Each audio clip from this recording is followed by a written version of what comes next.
么其实心因性咳嗽呢，这个是一个大的问题啊。心因性咳嗽的话呢，我们也叫做精神方面的一些因素所诱发的咳嗽，而它不是病理原因引起的。但是呢，我们要诊断到心因性咳嗽的话，往往首先需要排查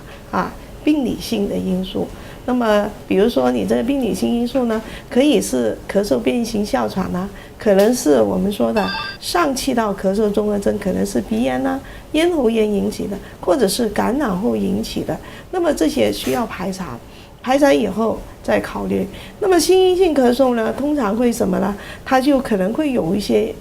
原因在诱发。那么这个原因呢，可能家长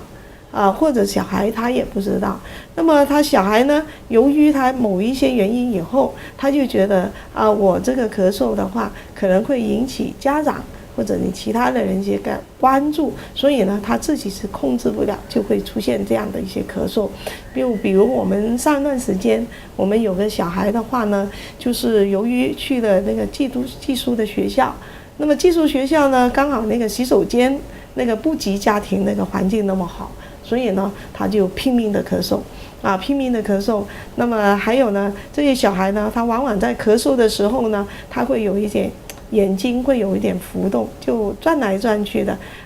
那么越有人多的时候，他咳得越厉害。那么如果到了晚上入睡以后，这些症状会消失。那么做了很多的检查呢，它都是一个阴性的结果，没有提示，就是说气道没有敏感性也没有一些病理的那些改变。那么通常这种呢，我们可能考虑是心因性的。那么如果它的治疗的话，可能首先还要找一下它的根源它是由于什么的原因引起他这样的一个咳嗽，他的心理方面主要的障碍在哪里？那么针对他的一个主要的心理的那方面，然后来循序诱导，那么能够把他的症状